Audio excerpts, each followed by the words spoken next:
risk faced by average middle-class people. The reason they have to play it safe is because their financial positions are tenuous at best. Their balance sheets are not balanced. Instead, they are loaded with liabilities and have no real assets that generate income. Typically, their only source of income is their paycheck. Their livelihood becomes entirely dependent on their employer. So when genuine deals of a lifetime come along, these people can't take advantage of them because they are working so hard, are taxed to the max, and are loaded with debt. As I said at the start of this section, the most important rule is to know the difference between an asset and a liability. Once you understand the difference, concentrate your efforts on buying income-generating assets. That's the best way to get started on a path to becoming rich. Keep doing that and your asset column will grow. Keep liabilities and expenses down so more money is available to continue pouring into the asset column. Soon, the asset base will be so deep that you can afford to look at more speculative investments.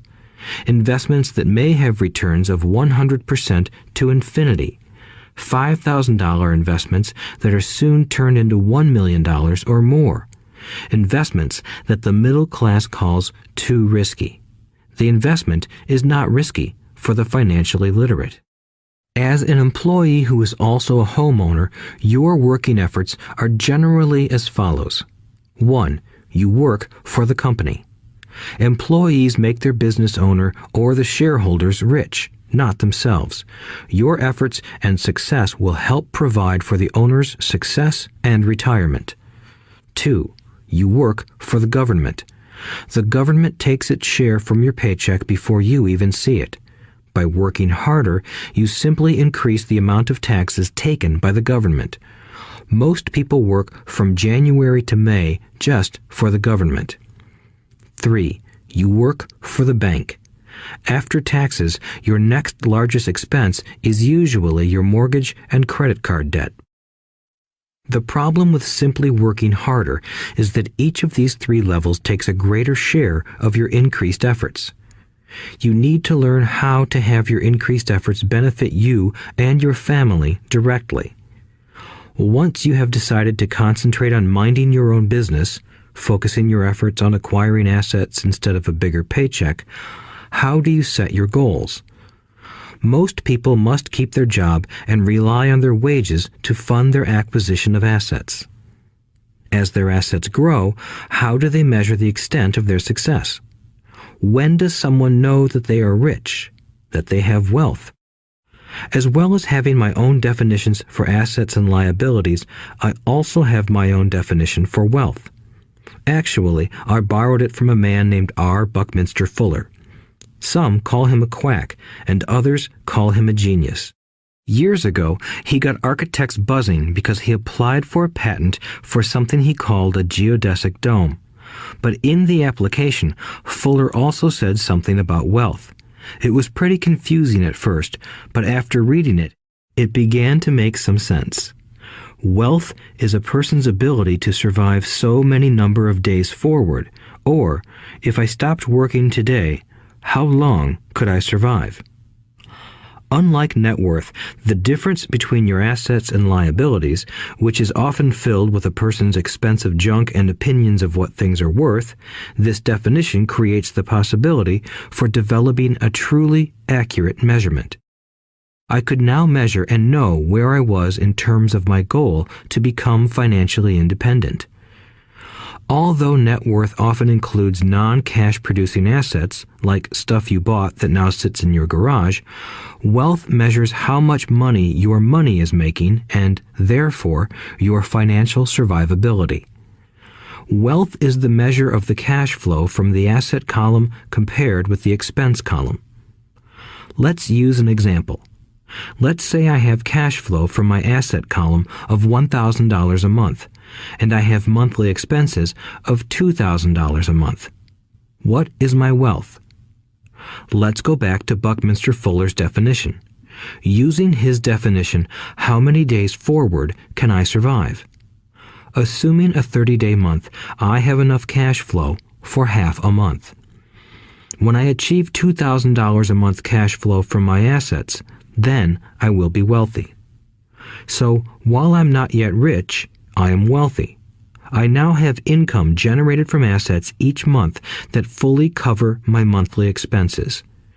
If I want to increase my expenses, I first must increase my cash flow to maintain this level of wealth. Also note that it is at this point that I'm no longer dependent on my wages. I have focused on and been successful in building an asset column that has made me financially independent. If I quit my job today, I would be able to cover my monthly expenses with the cash flow from my assets. My next goal would be to have the excess cash flow from my assets reinvested into the asset column. The more money that goes into my asset column, the more my asset column grows.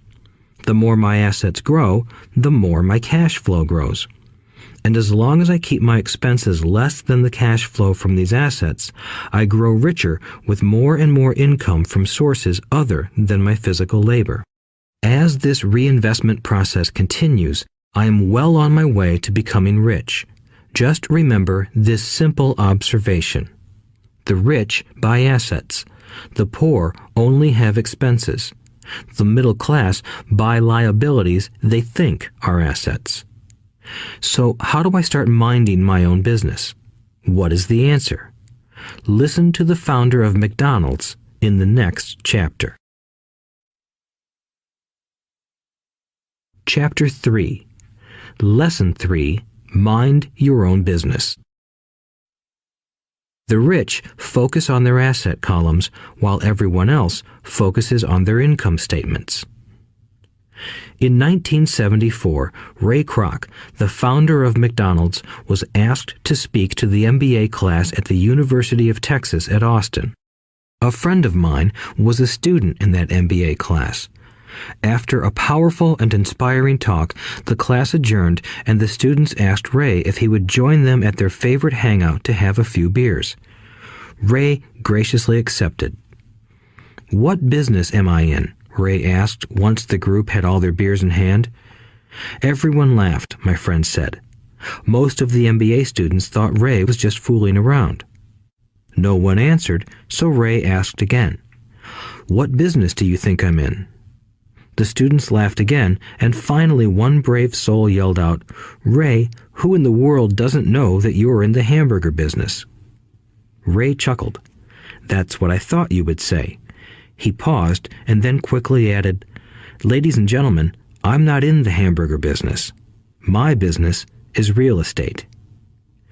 As my friend tells the story, Ray spent a good amount of time explaining his viewpoint. In his business plan, Ray knew that the primary business focus was to sell hamburger franchises, but what he never lost sight of was the location of each franchise. He knew that the land and its location were the most significant factors in the success of each franchise. Basically, the person who bought the franchise was also buying the real estate under the franchise for Ray Kroc's organization. Today, McDonald's is the largest single owner of real estate in the world, owning even more than the Catholic Church. McDonald's owns some of the most valuable intersections and street corners in America and around the globe. My friend considers this as one of the most important lessons in his life. Today, he owns car washes, but his business is the real estate under those car washes. The previous chapter presented that most people work for everyone but themselves. They work first for the owners of the company, then for the government through taxes, and finally for the bank that owns their mortgage. When I was a young boy, we did not have a McDonald's nearby. Yet my rich dad was responsible for teaching Mike and me the same lesson that Ray Kroc talked about at the University of Texas. It is secret number 3 of the rich. The secret is mind your own business.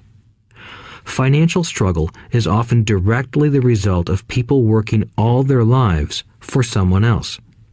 Many people will simply have nothing at the end of their working days to show for their efforts. Our current educational system focuses on preparing today's youth to get good jobs by developing scholastic skills. Their lives will revolve around their wages or, as described earlier, their income column. Many will study further to become engineers, scientists, cooks, police officers, artists, writers, and so on. These professional skills allow them to enter the workforce and work for money. But there is a big difference between your profession and your business. Often I ask people, "What is your business?" And they will say, "Oh, I'm a banker." Then I ask them if they own the bank, and they usually respond, "No, I work there." In that instance, they have confused their profession with their business.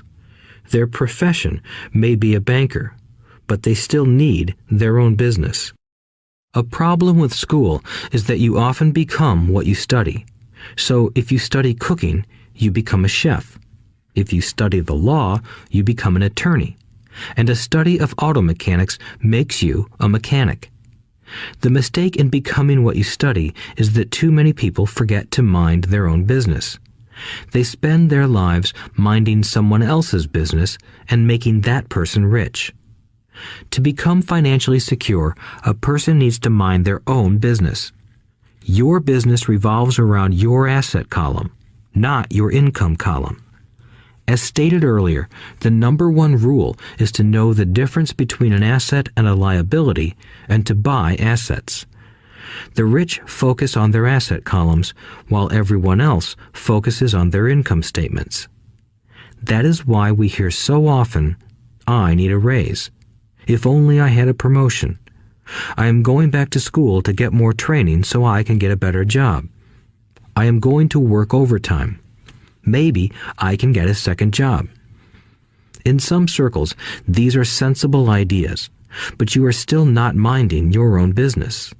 These ideas all still focus on the income column and will only help a person become more financially secure if the additional money is used to purchase income-generating assets.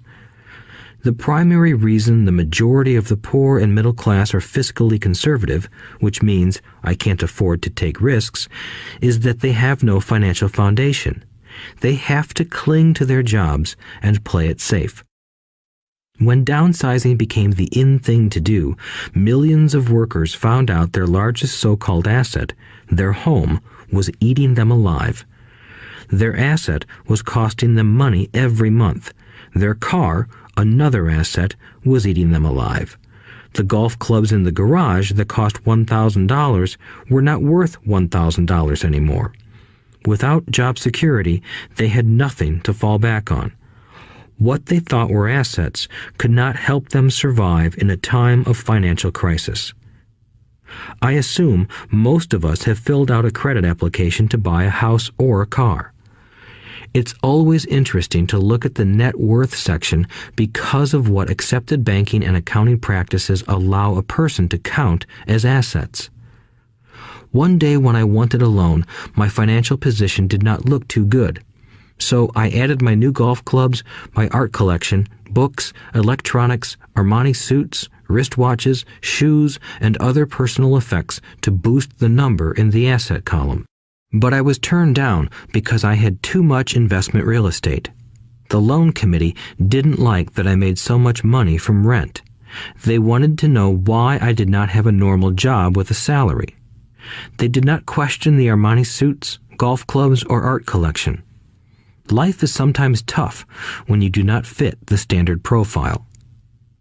I cringe every time I hear someone say to me that their net worth is $1 million or $100,000 or whatever. One of the main reasons net worth is not accurate is simply because the moment you begin selling your assets, you are taxed for any gains. So many people have put themselves in deep financial trouble when they run short of income. To raise cash, they sell their assets, but their personal assets can generally be sold for only a fraction of the value that is listed on their personal balance sheet. Or, if there is a gain on the sale of the assets, they are taxed on the gain. So again, the government takes its share, thus reducing the amount available to help them out of debt. That is why I say someone's net worth is often worth less than they think. Start minding your own business. Keep your daytime job, but start buying real assets, not liabilities or personal effects that have no real value once you get them home. A new car loses nearly 25% of the price you pay for it the moment you drive it off the lot. It is not a true asset even if your banker lets you list it as one. My $400 new titanium driver was worth $150 the moment I teed off. Keep expenses low, reduce liabilities, and diligently build a base of solid assets. For young people who have not yet left home, it is important for parents to teach them the difference between an asset and a liability. Get them to start building a solid asset column before they leave home, get married, buy a house, have kids, and get stuck in a risky financial position, clinging to a job and buying everything on credit. I see so many young couples who get married and trap themselves into a lifestyle that will not let them get out of debt for most of their working years. For many people, just as the last child leaves home, the parents realize they have not adequately prepared for retirement and they begin to scramble to put some money away. Then their own parents become ill and they find themselves with new responsibilities. So, what kind of assets am I suggesting that you or your children acquire? In my world, real assets fall into the following categories. Businesses that do not require my presence.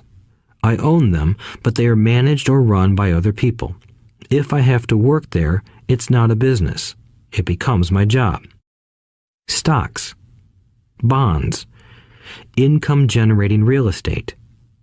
Notes. IOUs. Royalties from intellectual property such as music, scripts, and patents. Anything else that has value, produces income, or appreciates, and has a ready market.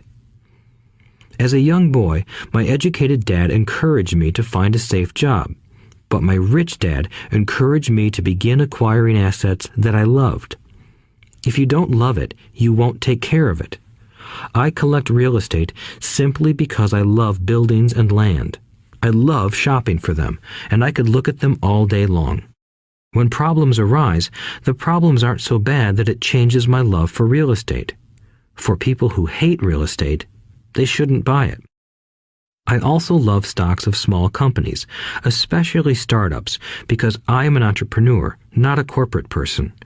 In my early years, I worked in large organizations such as Standard Oil of California, the U.S. Marine Corps, and Xerox Corporation.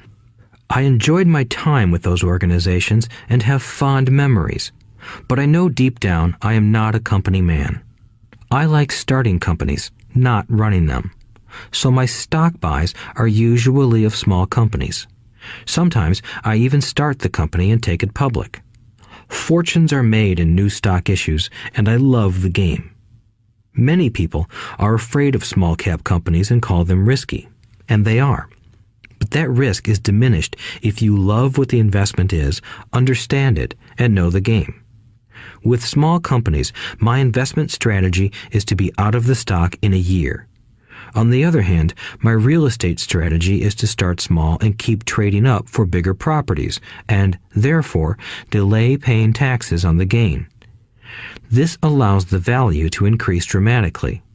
I generally hold real estate less than 7 years.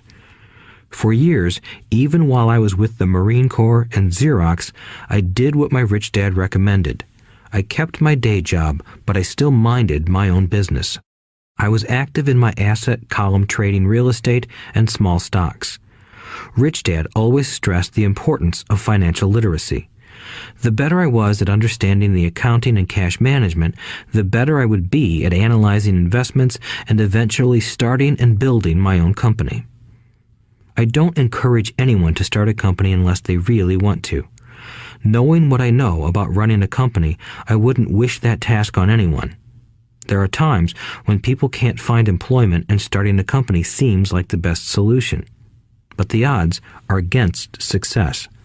9 out of 10 companies fail in 5 years. Of those that survive the first 5 years, 9 out of every 10 of those eventually fail as well. So only if you really have the desire to own your own company do I recommend it. Otherwise, keep your day job and mind your own business. When I say mind your own business, I mean to build and keep your asset column strong. Once a dollar goes into it, never let it come out. Think of it this way. Once a dollar goes into your asset column, it becomes your employee. The best thing about money is that it works 24 hours a day and can work for generations. Keep your day job, be a great hard-working employee, but keep building that asset column. As your cash flow grows, you can indulge in some luxuries. An important distinction is that rich people buy luxuries last, while the poor and middle class tend to buy luxuries first. The poor and the middle class often buy luxury items like big houses, diamonds, furs, jewelry, or boats because they want to look rich. They look rich, but in reality they just get deeper in debt on credit. The old money people, the long-term rich, build their asset column first. Then the income generated from the asset column buys their luxuries. The poor and middle class buy luxuries with their own sweat, blood, and children's inheritance. A true luxury is a reward for investing in and developing a real asset. For example, when my wife Kim and I had extra money coming from our apartment houses, she went out and bought her Mercedes. It didn't take any extra work or risk on her part because the apartment house bought the car. She did, however, have to wait 4 years while the real estate investment portfolio grew and began generating enough extra cash flow to pay for the car. But the luxury, the Mercedes, was a true reward because she proved she knew how to grow her asset column. That car now means a lot more to her than simply another pretty car. It means she used her financial intelligence to afford it. Instead, most people impulsively go out and buy a new car or some other luxury on credit. They may feel bored and just want a new toy. Buying a luxury on credit often causes a person to eventually resent that luxury because the debt becomes a financial burden. After you've taken the time and invested in and built your own business, you are now ready to learn the biggest secret of the rich, the secret that puts the rich way ahead of the pack. Chapter 4. Lesson 4. The History of Taxes and the Power of Corporations. My rich dad just played the game smart, and he did it through corporations, the biggest secret of the rich. I remember in school being told the story of Robin Hood and his merry men. My teacher thought it was a wonderful story of a romantic hero who robbed from the rich and gave to the poor. My rich dad did not see Robin Hood as a hero. He called Robin Hood a crook. Robin Hood may be long gone, but his followers live on. I often still hear people say, "Why don't the rich pay for it?" Or, "The rich should pay more in taxes and give it to the poor." It is this Robin Hood fantasy, or taking from the rich to give to the poor, that has caused the most pain for the poor and the middle class. The reason the middle class is so heavily taxed is because of the Robin Hood ideal. The reality is that the rich are not taxed. It's the middle class who pays for the poor, especially the educated, upper-income middle class. Again, to understand fully how things happen, we need to look at the history of taxes. Although my highly educated dad was an expert on the history of education, my rich dad fashioned himself an expert on the history of taxes. Rich Dad explained to Mike and me that originally in England and America, there were no taxes. Occasionally, there were temporary taxes levied in order to pay for wars. The king or the president would put the word out and ask everyone to chip in. Taxes were levied in Britain for the fight against Napoleon from 1799 to 1816, and in America to pay for the Civil War from 1861 to 1865. In 1874, England made income tax a permanent levy on its citizens. In 1913, an income tax became permanent in the United States with the adoption of the 16th Amendment to the U.S. Constitution. At one time, Americans were anti-tax. It had been the tax on tea that led to the famous Tea Party in Boston Harbor, an incident that helped ignite the Revolutionary War. It took approximately 50 years in both England and the United States to sell the idea of a regular income tax. What these historical dates fail to reveal is that both of these taxes were initially levied against only the rich. It was this point that Rich Dad wanted Mike and me to understand. He explained that the idea of taxes was made popular and accepted by the majority by telling the poor and the middle class that taxes were created only to punish the rich. This is how the masses voted for the law, and it became constitutionally legal. Although it was intended to punish the rich, in reality it wound up punishing the very people who voted for it, the poor and middle class. Once government got a taste of money, its appetite grew, said Rich Dad. Your dad and I are exactly opposite. He's a government bureaucrat, and I am a capitalist. We get paid, and our success is measured on opposite behaviors. He gets paid to spend money and hire people. The more he spends and the more people he hires, the larger his organization becomes. In the government, a large organization is a respected organization. On the other hand, within my organization, the fewer people I hire and the less money I spend, the more I am respected by my investors. That's why I don't like government people. They have different objectives than most business people. As the government grows, more and more tax dollars are needed to support it. My educated dad sincerely believed that government should help people. He loved John F. Kennedy and especially the idea of the Peace Corps. He loved the idea so much that both he and my mom worked for the Peace Corps, training volunteers to go to Malaysia, Thailand, and the Philippines. He always strived for additional grants and budget increases so he could hire more people, both in his job with the Education Department and in the Peace Corps. From the time I was about 10 years old, I would hear from my rich dad that government workers were a pack of lazy thieves, and from my poor dad, I would hear how the rich were greedy crooks who should be made to pay more taxes. Both sides had valid points. It was difficult to go to work for one of the biggest capitalists in town and come home to a father who was a prominent government leader. It was not easy to know which dad to believe. Yet, when you study the history of taxes, an interesting perspective emerges. As I said, the passage of taxes was only possible because the masses believed in the Robin Hood theory of economics. Take from the rich and give to everyone else. The problem was that the government's appetite for money was so great that taxes soon needed to be levied on the middle class, and from there it kept trickling down. However, the rich saw an opportunity because they don't play by the same set of rules. The rich knew about corporations, which became popular in the days of sailing ships. The rich created the corporation as a vehicle to limit their risk to the assets of each voyage. The rich put their money into a corporation to finance the voyage. The corporation would then hire a crew to sail to the New World to look for treasure. If the ship was lost, the crew lost their lives, but the loss to the rich would be limited only to the money they invested for that particular voyage. It is the knowledge of the legal corporate structure that really gives the rich a vast advantage over the poor and middle class. Having two fathers teaching me, one a socialist and the other a capitalist, I quickly began to realize that the philosophy of the capitalist made more financial sense to me. It seemed to me that the socialists ultimately penalized themselves due to their lack of financial education.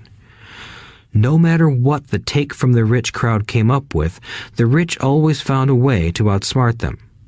That is how taxes were eventually levied on the middle class. The rich outsmarted the intellectuals solely because they understood the power of money, a subject not taught in schools. How did the rich outsmart the intellectuals? Once the Take from the Rich tax was passed, cash started flowing into government coffers. Initially, people were happy. Money was handed out to government workers and the rich. It went to government workers in the form of jobs and pensions, and it went to the rich via their factories receiving government contracts. The government received a large pool of money, but the problem was the fiscal management of that money. The government ideal is to avoid having excess money. If you fail to spend your allotted funds, you risk losing it in the next budget. You would certainly not be recognized for being efficient. Business people, on the other hand, are rewarded for having excess money and are applauded for their efficiency. As this cycle of growing government spending continued, the demand for money increased, and the tax the rich idea was adjusted to include lower income levels down to the very people who voted it in, the poor and the middle class. True capitalists used their financial knowledge to simply find an escape. They headed back to the protection of a corporation. But what many people who have never formed a corporation don't know is that a corporation is not really a thing. A corporation is merely a file folder with some legal documents in it, sitting in some attorney's office and registered with a state government agency. It's not a big building or a factory or a group of people. A corporation is merely a legal document that creates a legal body without a soul. Using it, the wealth of the rich was once again protected. It was popular because the income tax rate of a corporation is less than the individual income tax rates. In addition, certain expenses could be paid by a corporation with pre-tax dollars. This war between the haves and have-nots has raged for hundreds of years. The battle is waged whenever and wherever laws are made, and it will go on forever. The problem is that the people who lose are the uninformed, the ones who get up every day and diligently go to work and pay taxes. If they only understood the way the rich play the game, they could play it too. Then they would be on their way to their own financial independence. This is why I cringe every time I hear a parent advise their children to go to school so they can find a safe, secure job. An employee with a safe, secure job without financial aptitude has no escape. Average Americans today work 5 to 6 months for the government just to cover their taxes. In my opinion, that is simply too long. The harder you work, the more you pay the government. That is why I believe that the idea of take from the rich backfired on the very people who voted it in. Every time people try to punish the rich don't simply comply. They react. They have the money, power, and intent to change things. They don't just sit there and voluntarily pay more taxes. Instead, they search for ways to minimize their tax burden. They hire smart attorneys and accountants and persuade politicians to change laws or create legal loopholes. They use their resources to effect change. The tax code of the United States also allows other ways to reduce taxes. Most of these vehicles are available to anyone, but it is the rich who find them because they are minding their own business. For example, 1031 is jargon for Section 1031 of the Internal Revenue Code, which allows a seller to delay paying taxes on a piece of real estate that is sold for a capital gain through an exchange for a more expensive piece of real estate. Real estate is one investment vehicle that has a great tax advantage. As long as you keep trading up in value, you will not be taxed on the gains until you liquidate. People who don't take advantage of these legal tax savings are missing a great opportunity to build their asset columns. The poor and middle class don't have the same resources. They sit there and let the government's needles enter their arm and allow the blood donation to begin. Today, I am constantly shocked at the number of people who pay more taxes or take fewer deductions simply because they are afraid of the government. I have friends who have had their businesses shut down and destroyed, only to find out it was a mistake on the part of the government. I realize all that, But the price of working from January to May is a high price to pay for that intimidation. My poor dad never fought back. My rich dad didn't either. He just played the game smarter, and he did it through corporations, the biggest secret of the rich. You may remember the first lesson I learned from my rich dad. I was a little boy of 9 who had to sit and wait for him to choose to talk to me. I sat in his office waiting for him to get to me. He was ignoring me on purpose. He wanted me to recognize his power and to desire to have that power for myself one day. During all the years I studied and learned from him, he always reminded me that knowledge is power. And with money comes great power that requires the right knowledge to keep it and make it multiply. Without that knowledge, the world pushes you around. Rich Dad constantly reminded Mike and me that the biggest bully was not the boss or the supervisor, but the tax man. The tax man will always take more if you let him. The first lesson of having money work for you, as opposed to you working for money, is all about power. If you work for money, you give the power to your employer. If money works for you, you keep the power and control it. Once we had this knowledge of the power of money working for us, he wanted us to be financially smart and not let anyone or anything push us around. If you're ignorant, it's easy to be bullied. If you know what you're talking about, you have a fighting chance. That is why he paid so much for smart tax accountants and attorneys. It was less expensive to pay them than to pay the government. His best lesson to me was, be smart and you won't be pushed around as much. He knew the law because he was a law-abiding citizen and because it was expensive to not know the law. If you know you're right, you're not afraid of fighting back, even if you are taking on Robin Hood and his band of merry men. My highly educated dad always encouraged me to land a good job with a strong corporation. He spoke of the virtues of working your way up the corporate ladder. He didn't understand that by relying solely on a paycheck from a corporate employer, I would be a docile cow ready for milking. When I told my rich dad of my father's advice, he only chuckled. "Why not own the ladder?" was all he said. As a young boy, I did not understand what Rich Dad meant by owning my own corporation. It was an idea that seemed impossible and intimidating. Although I was excited by the idea, my inexperience wouldn't let me envision the possibility that grown-ups would someday work for a company I would own. The point is that, if not for my rich dad, I would have probably followed my educated dad's advice. It was merely the occasional reminder of my rich dad that kept the idea of owning my own corporation alive and kept me on a different path. By the time I was 15 or 16, I knew I wasn't going to continue down the path my educated dad recommended. I didn't know how I was going to do it, but I was determined not to head in the direction most of my classmates were heading. That decision changed my life. It was not until my mid-20s that my rich dad's advice began to make more sense to me. I was just out of the Marine Corps and working for Xerox. I was making a lot of money, but every time I looked at my paycheck, I was disappointed. The deductions were so large, and the more I worked, the greater they became.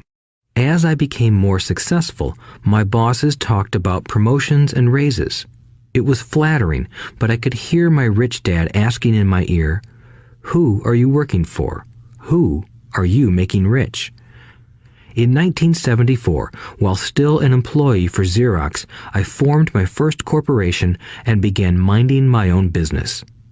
There were already a few assets in my asset column, but now I was determined to focus on making it bigger.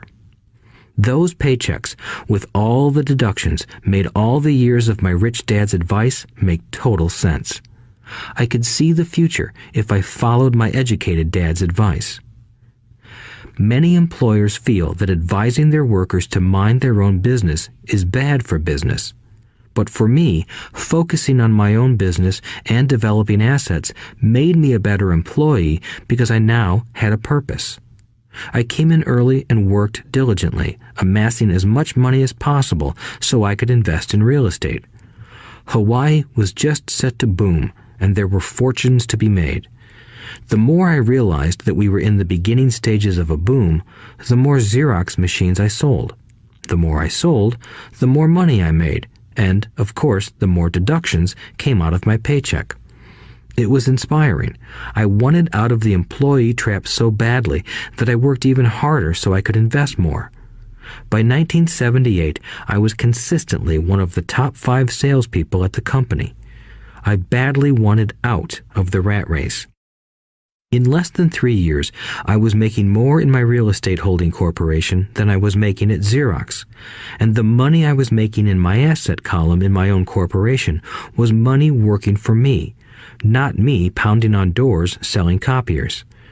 My rich dad's advice made much more sense. Soon, the cash flow from my properties were so strong that my company bought me my first Porsche. My fellow Xerox salespeople thought I was spending my commissions. I wasn't. I was investing my commissions in assets. My money was working hard to make more money.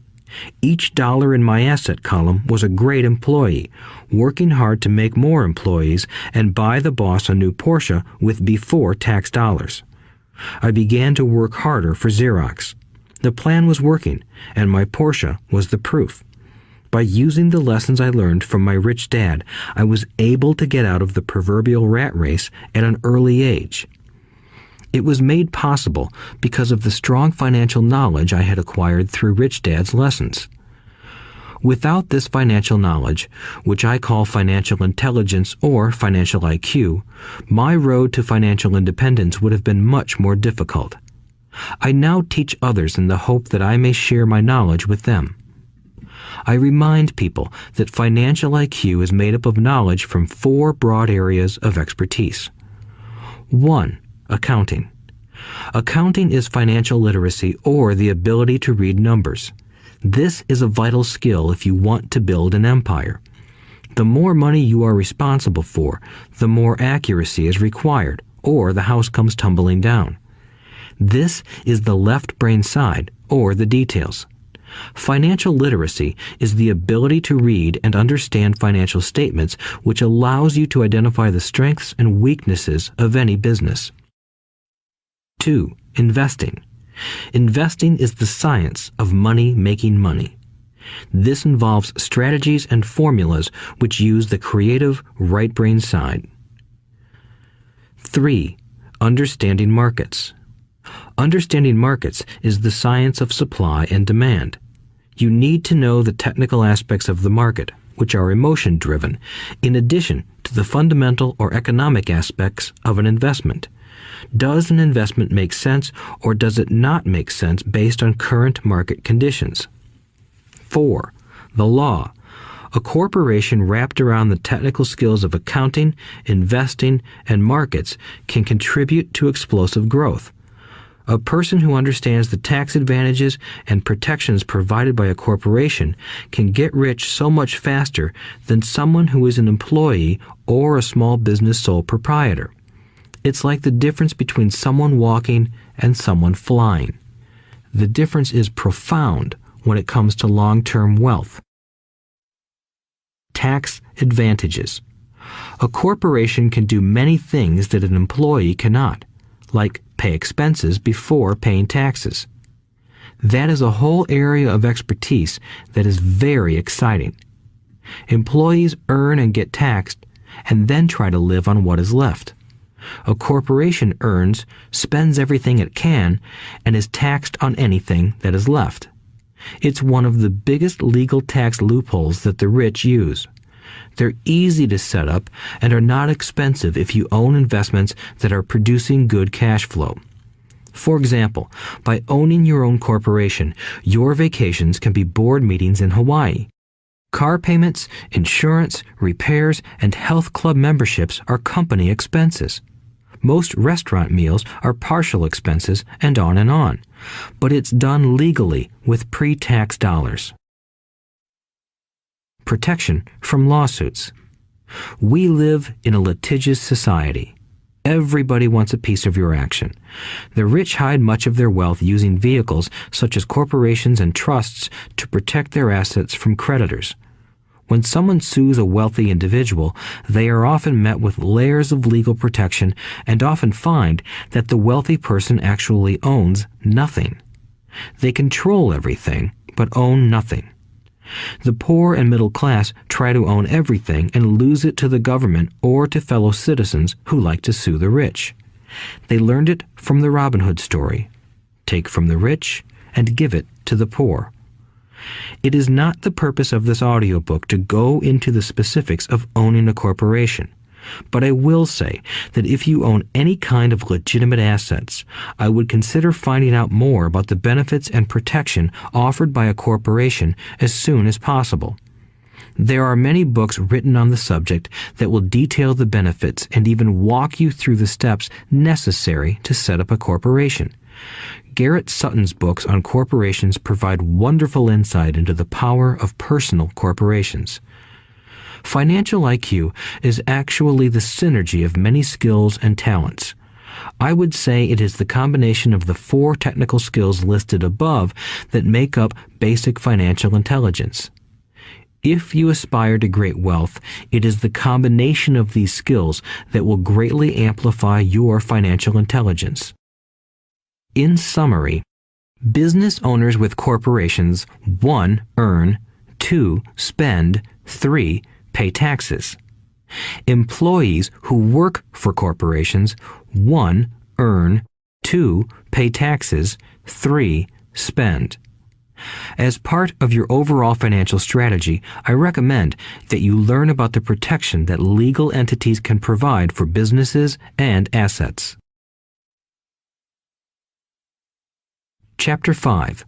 Lesson 5. The rich invent money. Often in the real world, it's not the smart who get ahead, but the bold.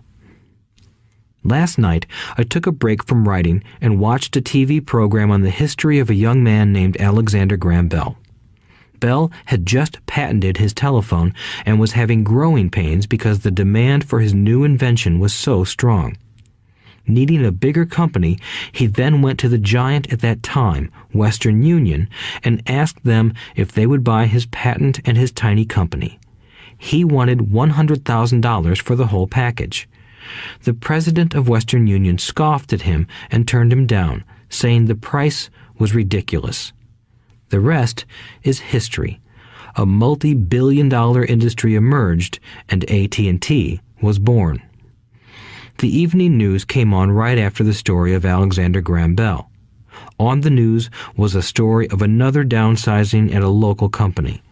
The workers were angry and complained that the company ownership was unfair.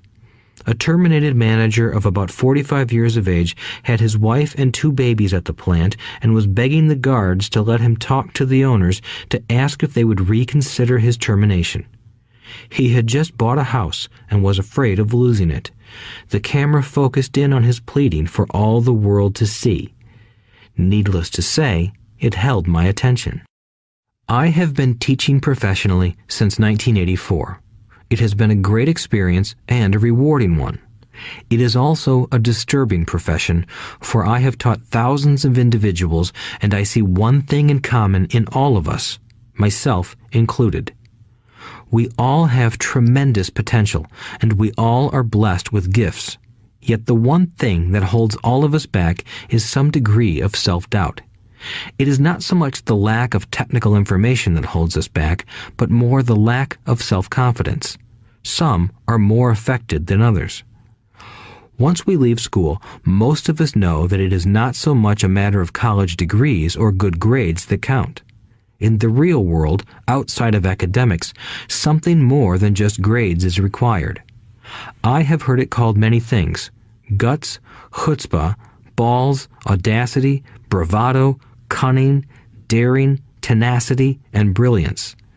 This factor, whatever it is labeled, ultimately decides one's future much more than school grades do. Inside each of us is one of these brave, brilliant, and daring characters. There is also the flip side of that character, people who could get down on their knees and beg if necessary. After a year in Vietnam as a Marine Corps pilot, I got to know both of those characters inside of me intimately. One is not better than the other.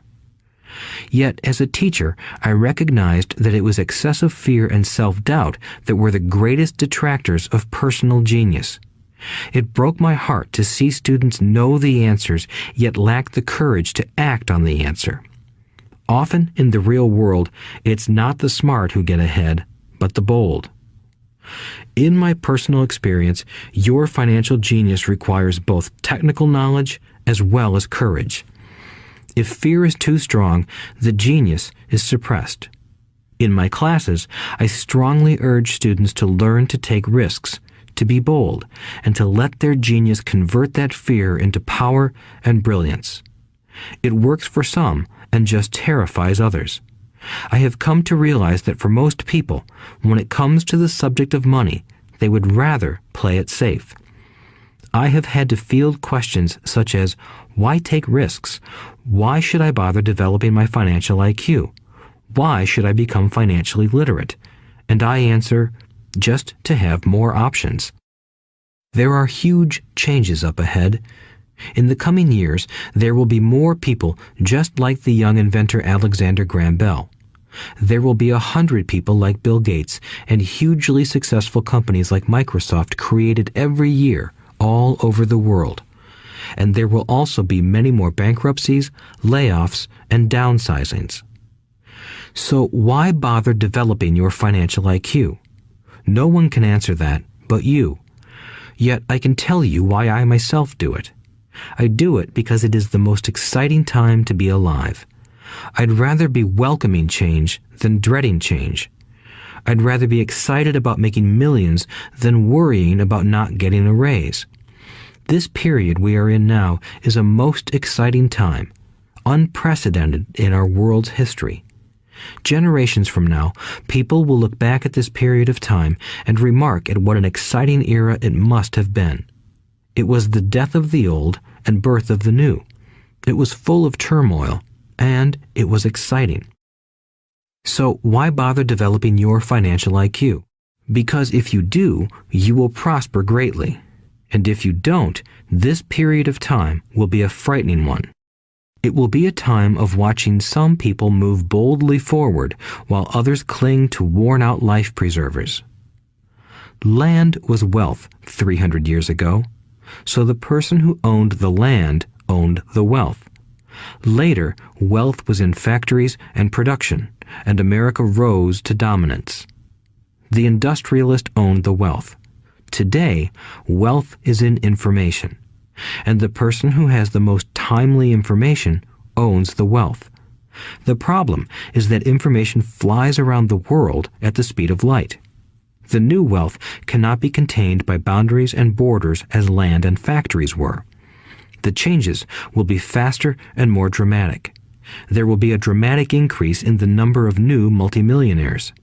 There also will be those who are left behind. I find so many people struggling today, often working harder, simply because they cling to old ideas. They want things to be the way they were, and they resist change. I know people who are losing their jobs or their houses, and they blame technology or the economy or their boss. Sadly, they fail to realize that they might be the problem. Old ideas are their biggest liability.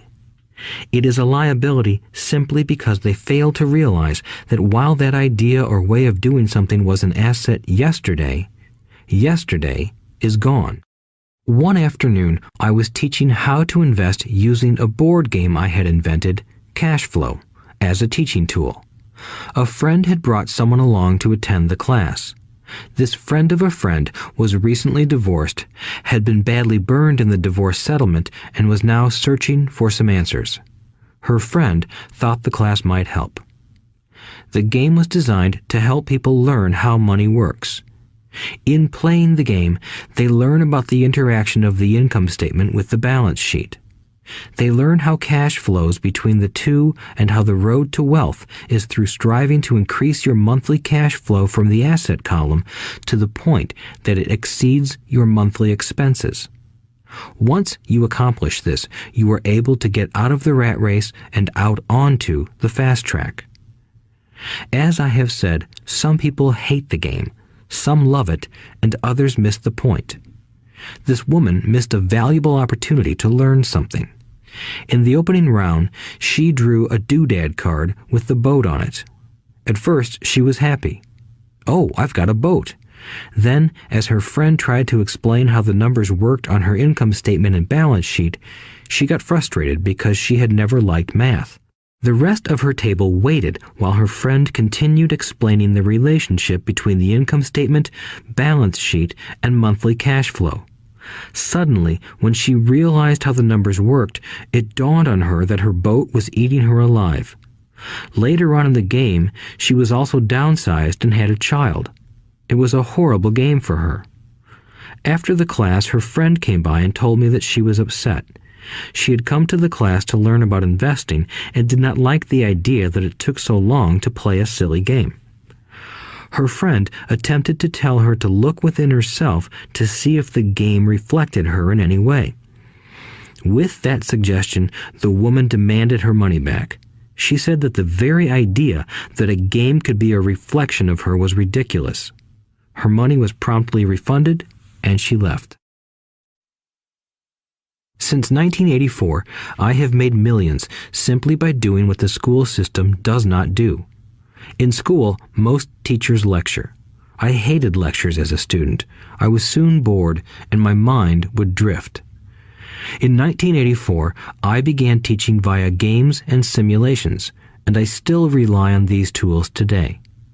I always encourage adult students to look at games as reflecting back to them what they know and what they need to learn. Most importantly, games reflect behavior. They are instant feedback systems. Instead of the teacher lecturing you, the game is giving you a personalized lecture, one that is custom-made just for you. The friend of the woman who left later called to give me an update. She said her friend was fine and had calmed down. In her cooling off period, she could see some slight relationship between the game and her life. Although she and her husband did not own a boat, they did own everything else imaginable.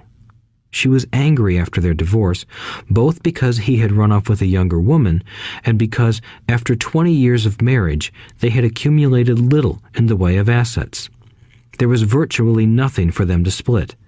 Their 20 years of married life had been incredible fun, but all they had accumulated was a ton of doodads.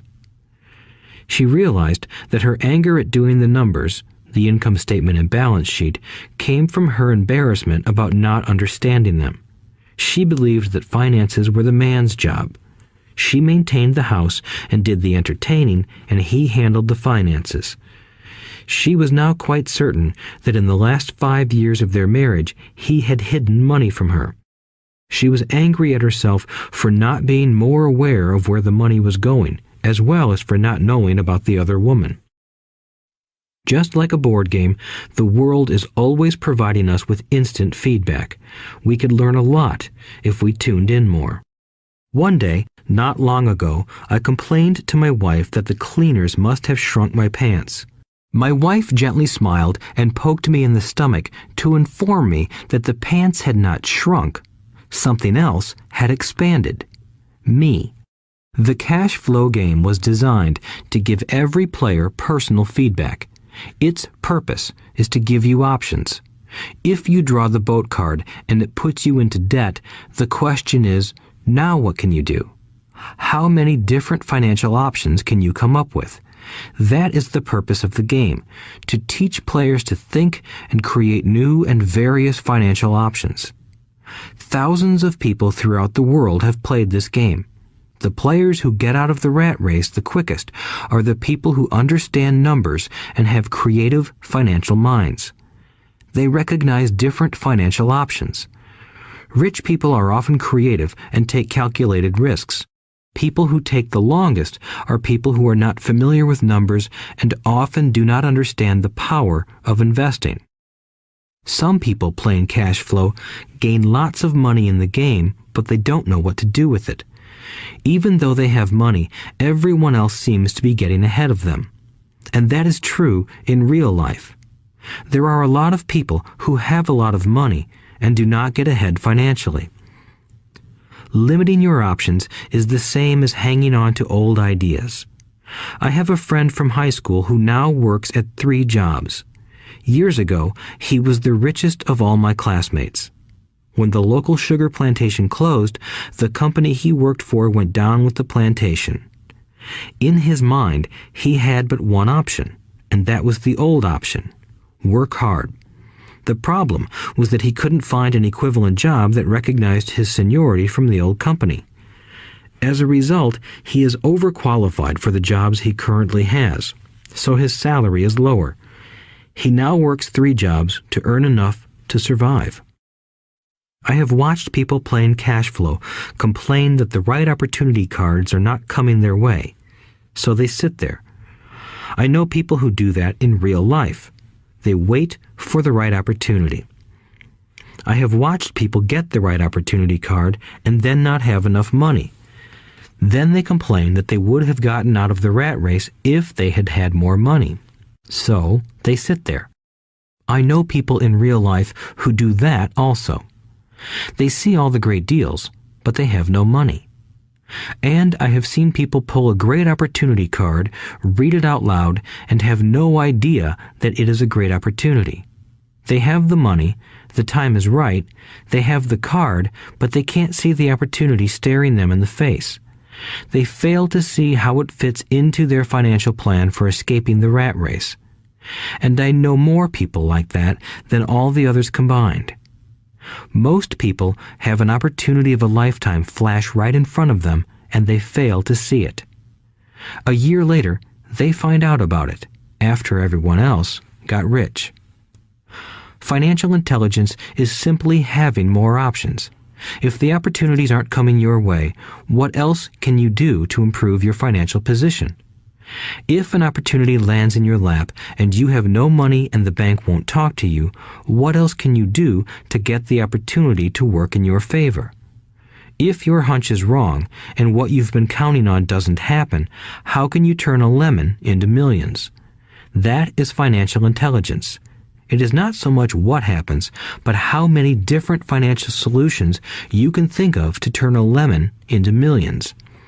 It is how creative you are in solving financial problems. Most people only know one solution: work hard, save, and borrow. So why would you want to increase your financial intelligence? Because you want to be the kind of person who creates your own luck. You take whatever happens and make it better. Few people realize that luck is created, just as money is. And if you want to be luckier and create money instead of working hard, then your financial intelligence is important. If you are the kind of person who is waiting for the right thing to happen, you might wait for a long time. It's like waiting for all the traffic lights to be green for 5 miles before you'll start your trip.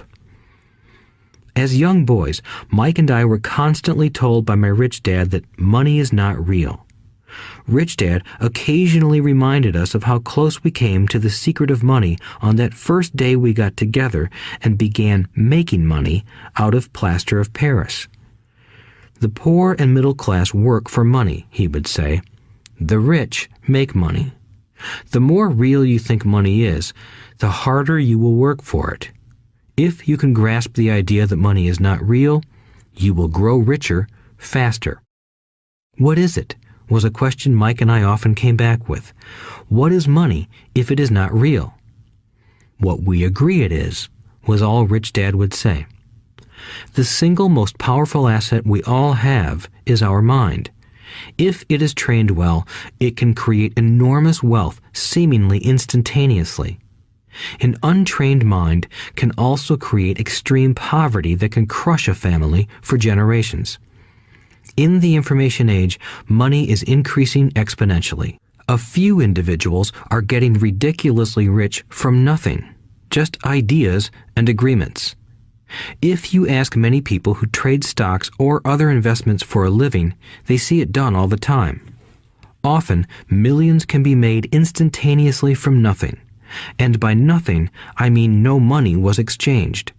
It is done via agreement, a hand signal in a trading pit, a blip on a trader's screen in Lisbon from a trader's screen in Toronto and back to Lisbon, a call to my broker to buy and a moment later to sell.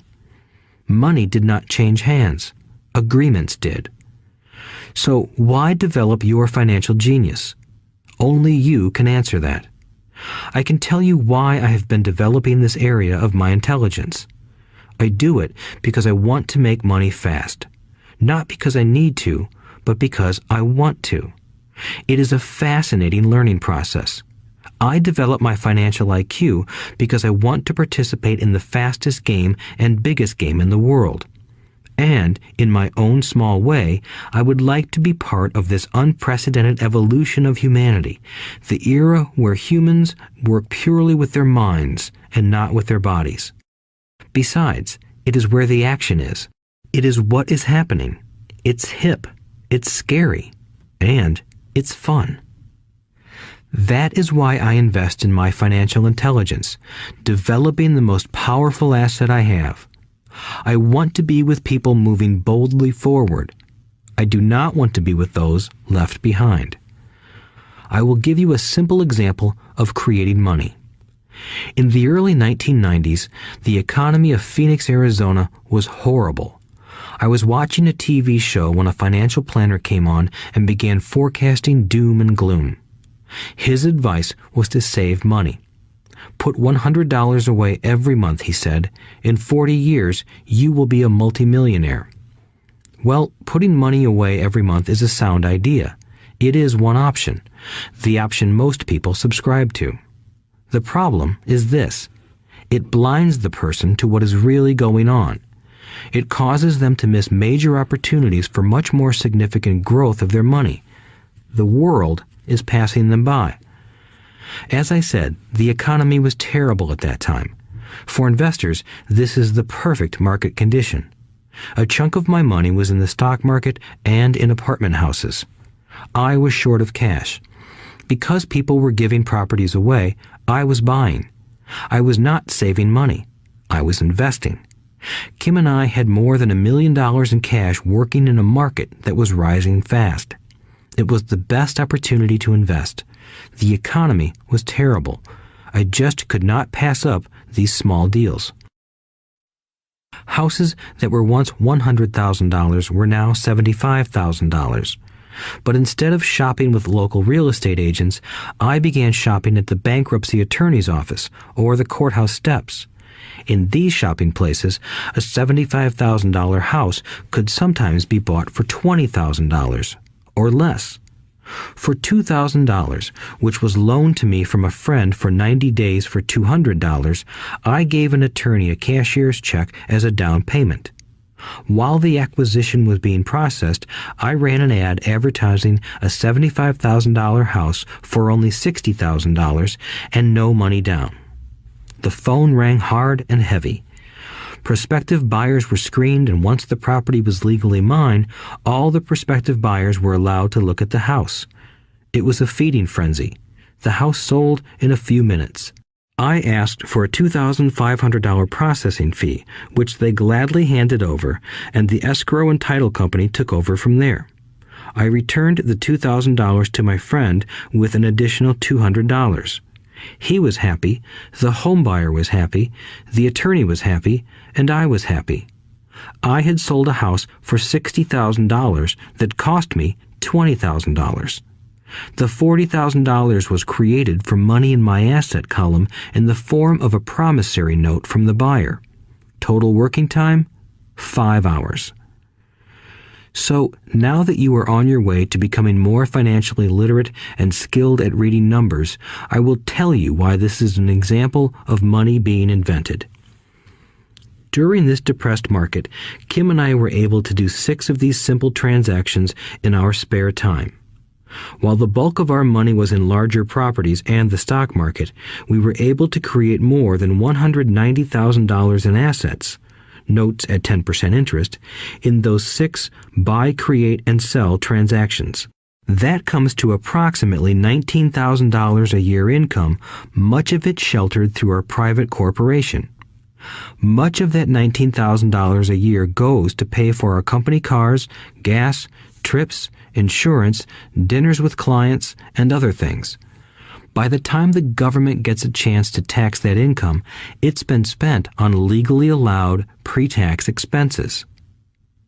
This was a simple example of how money is invented, created, and protected using financial intelligence. Ask yourself, how long would it take to save $190,000? Would the bank pay you 10% interest on your money? And the promissory note is good for 30 years. I hope they never pay me the $190,000. I have to pay a tax if they pay me the principal, and besides, $19,000 paid over 30 years is a little over $500,000 in income. I have people ask, what happens if the person doesn't pay? That does happen, and it's good news. That $60,000 home could be taken back and resold for $70,000 and another $2,500 collected as a loan processing fee. It would still be a zero-down transaction in the mind of the new buyer, and the process would go on. The first time I sold the house, I paid back the $2,000, so technically I have no money in the transaction. My return on investment, ROI, is infinity. It's an example of no money making a lot of money. In the second transaction, when resold, I would have put $2,000 in my pocket and re-extended the loan to 30 years. What would my ROI be if I got paid money to make money? I do not know, but it sure beats saving $100 a month, which actually starts out as $150 because it's after-tax income for 40 years earning low interest. And again, you're taxed on the interest. That is not too intelligent. It may be safe, but it's not smart. A few years later, as the Phoenix real estate market strengthened, those houses we sold for $60,000 became worth $110,000. Foreclosure opportunities were still available, but became rare. It cost a valuable asset, my time, to go out looking for them. Thousands of buyers were looking for the few available deals. The market had changed. It was time to move on and look for other opportunities to put in the asset column. You cannot do that here. That is against the law. You're lying. I hear those comments much more often than, "Can you show me how to do that?" The math is simple. You do not need algebra or calculus, and the escrow company handles the legal transaction and the servicing of the payments. I have no roofs to fix or toilets to unplug because the owners do that. It's their house. Occasionally, someone does not pay, and that is wonderful because there are late fees, or they move out and the property is sold again. The court system handles that. And it may not work in your area.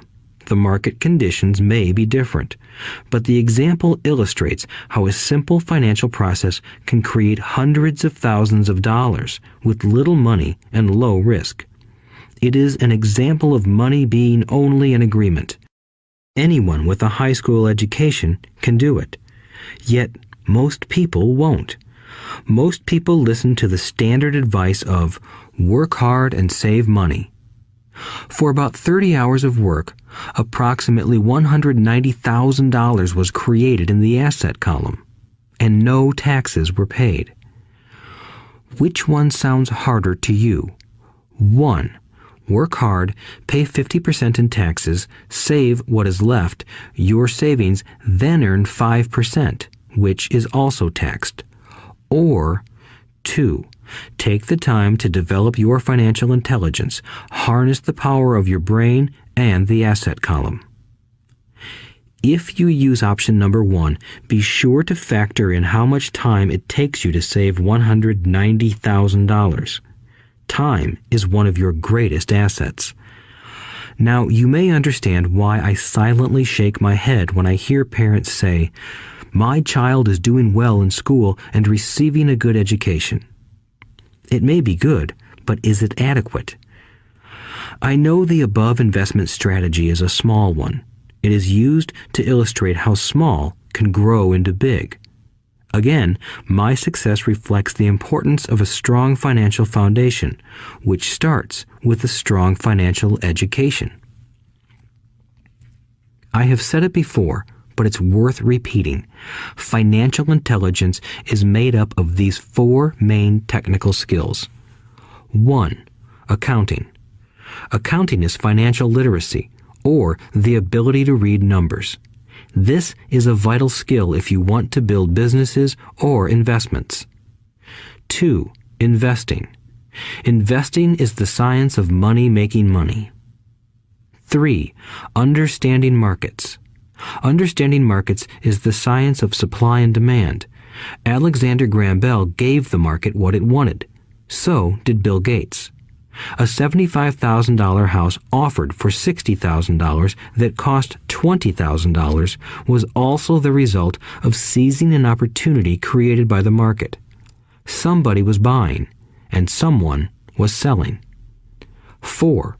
The law. The law is the awareness of accounting, corporate, state, and federal regulations. I recommend playing by the rules.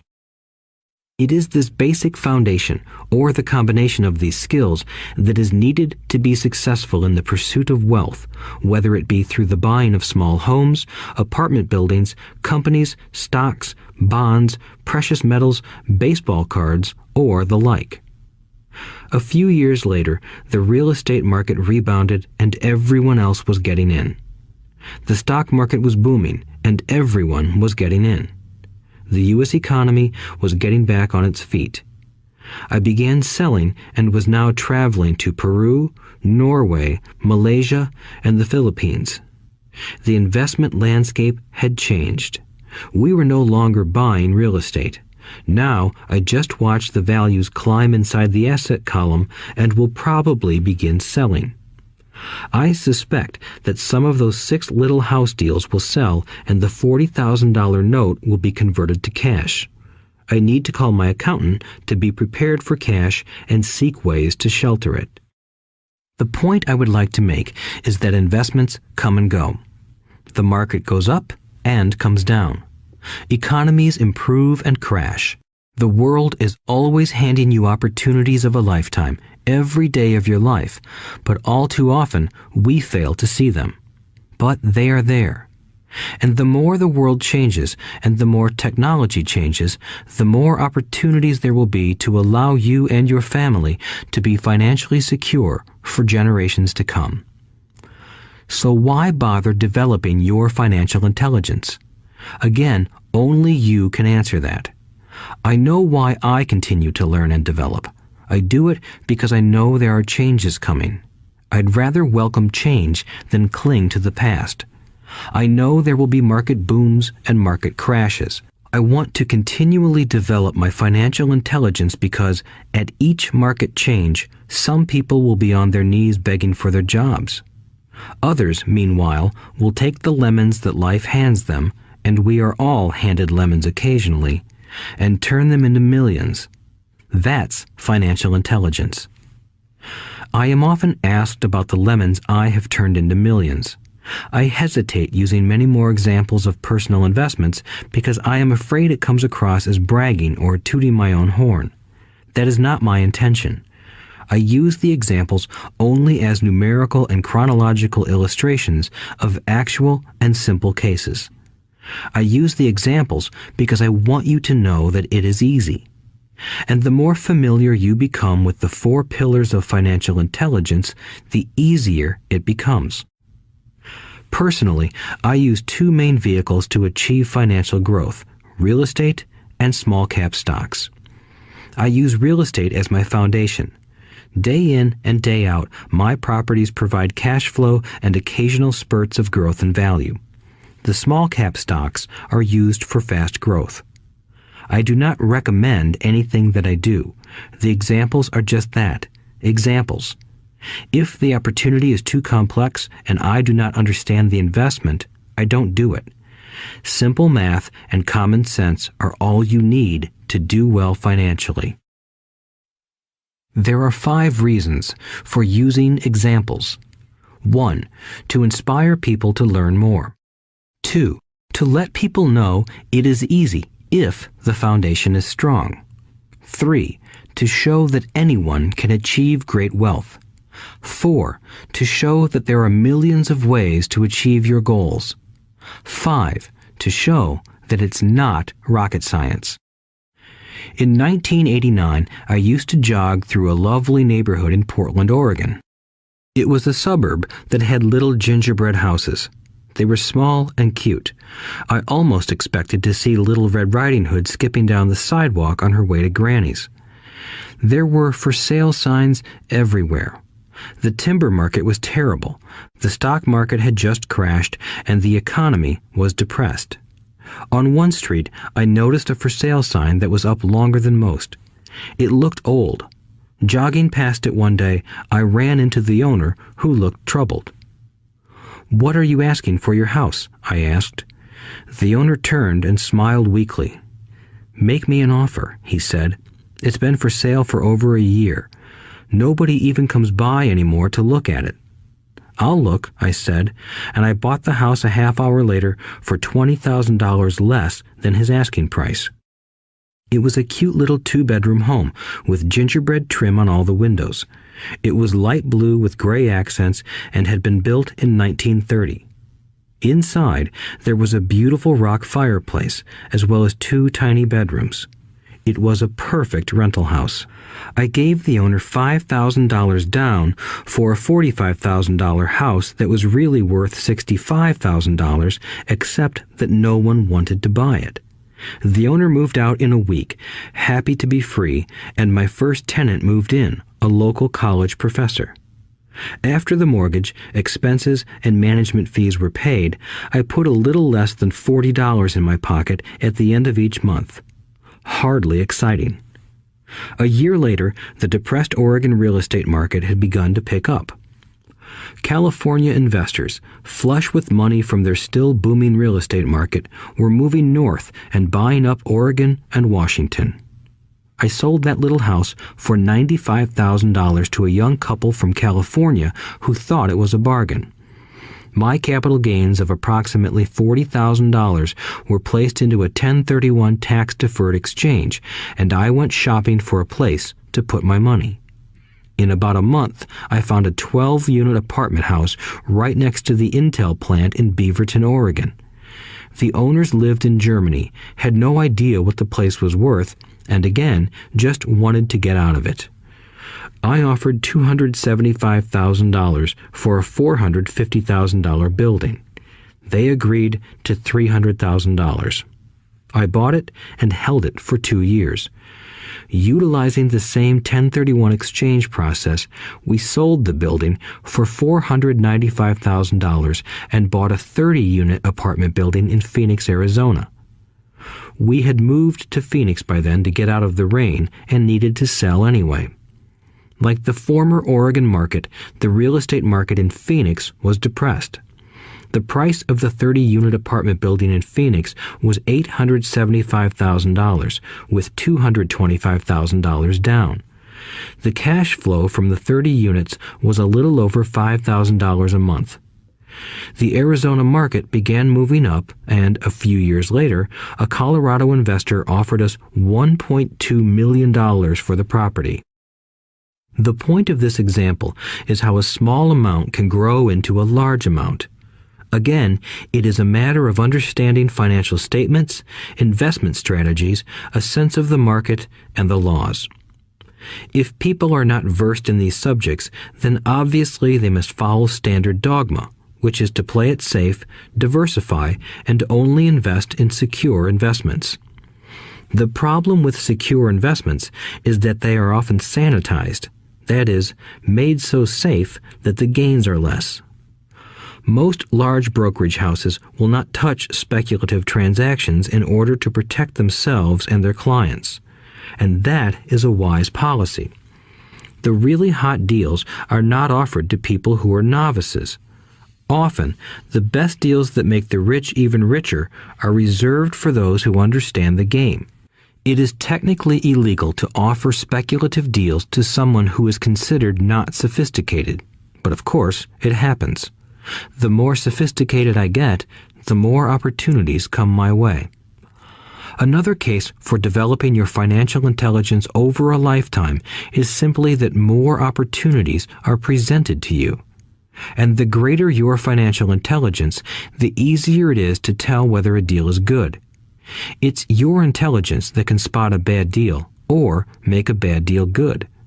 The more I learn, and there is a lot to learn, the more money I make simply because I gain experience and wisdom as the years go on. I have friends who are playing it safe, working hard at their profession and failing to gain financial wisdom, which does take time to develop. My overall philosophy is to plant seeds inside my asset column. That is my formula. I start small and plant seeds. Some grow, some don't. Inside our real estate corporation, we have property worth several $1 million. It is our own right, or real estate investment trust. The point I'm making is that most of those millions started out as little $5,000 to $10,000 investments. All of those down payments were fortunate to catch a fast-rising market and increase tax-free. We traded in and out several times over a number of years. We also own a stock portfolio, surrounded by a corporation that Kim and I call our personal mutual fund. We have friends who deal specifically with investors like us who have extra money each month to invest. We buy high-risk, speculative private companies that are just about to go public on a stock exchange in the United States or Canada. An example of how fast gains can be made are 100,000 shares purchased for 25 cents each before the company goes public. 6 months later, the company is listed, and the 100,000 shares now are worth $2 each. If the company is well managed, the price keeps going up, and the stock may go to $20 or more per share. There are years when our $25,000 has gone to $1 million in less than a year. It is not gambling if you know what you're doing. It is gambling if you're just throwing money into a deal and praying. The idea in anything is to use your technical knowledge, wisdom, and love of the game to cut the odds down, to lower the risk. Of course, there is always risk. It is financial intelligence that improves the odds. Thus, what is risky for one person is less risky to someone else. That is the primary reason I constantly encourage people to invest more in their financial education than in stocks, real estate, or other markets. The smarter you are, the better chance you have of beating the odds. The stock plays I personally invested in were extremely high risk for most people and absolutely not recommended. I have been playing that game since 1979 and have paid more than my share in dues. But if you will review why investments such as these are high risk for most people, you may be able to set your life up differently, so that the ability to take $25,000 and turn it into $1 million in a year is low risk for you. As stated earlier, nothing I have written is a recommendation. It is only used as an example of what is simple and possible. What I do is small potatoes in the grand scheme of things.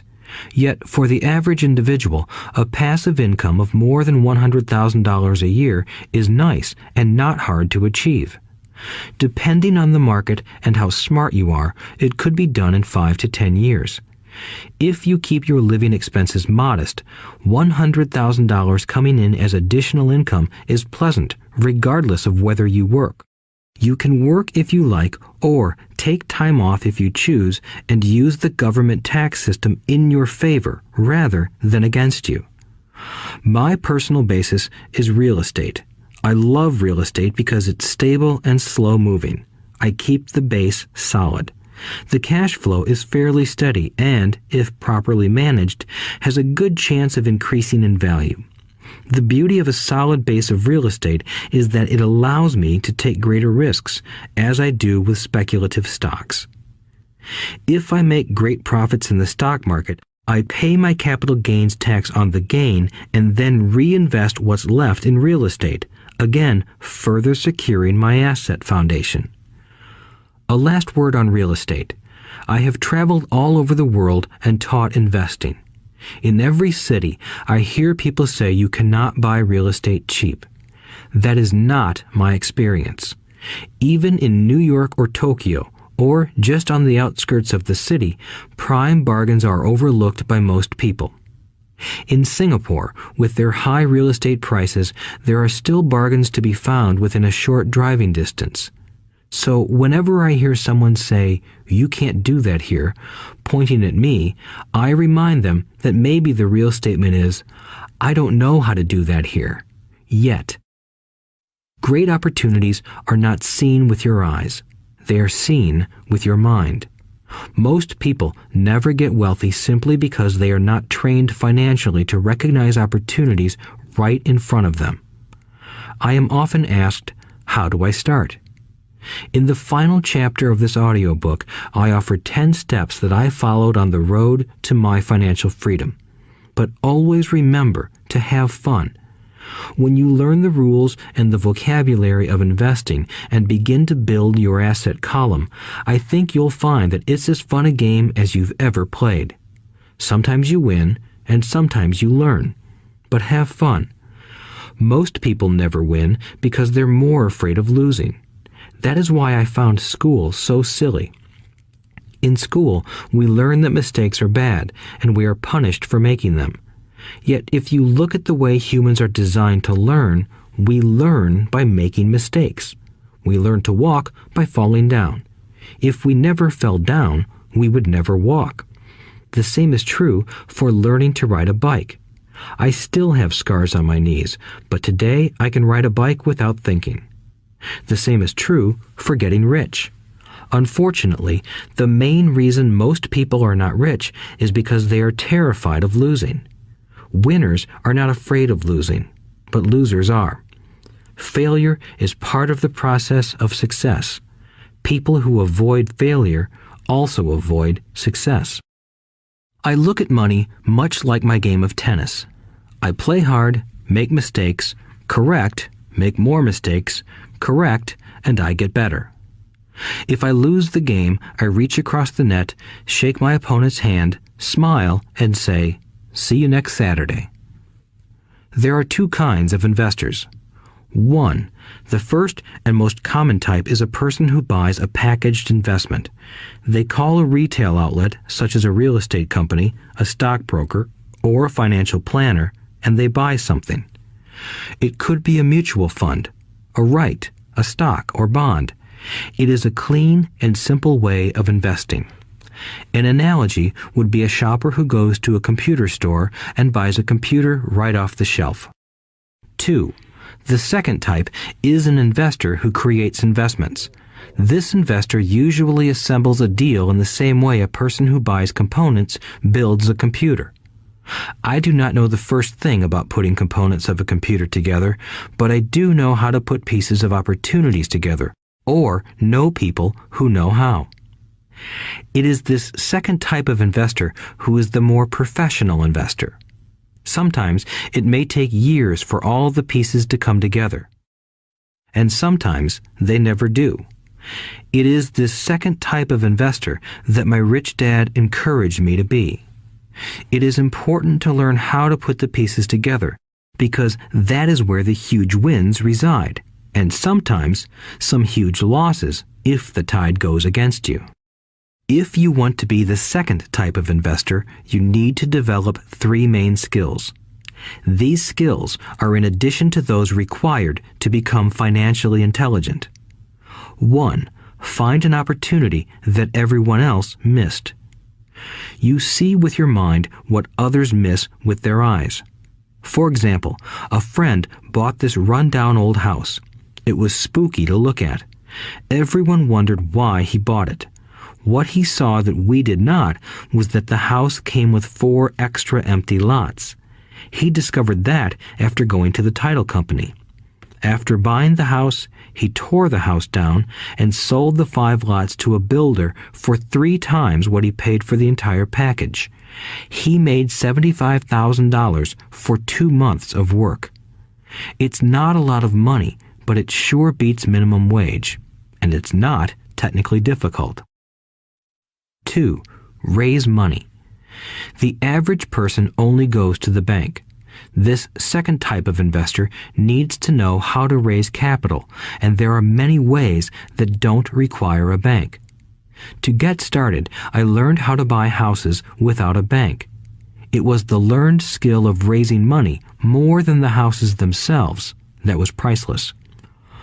All too often, I hear people say, "The bank won't lend me money," or "I don't have the money to buy it." If you want to be a Type 2 investor, you need to learn how to do that which stops most people.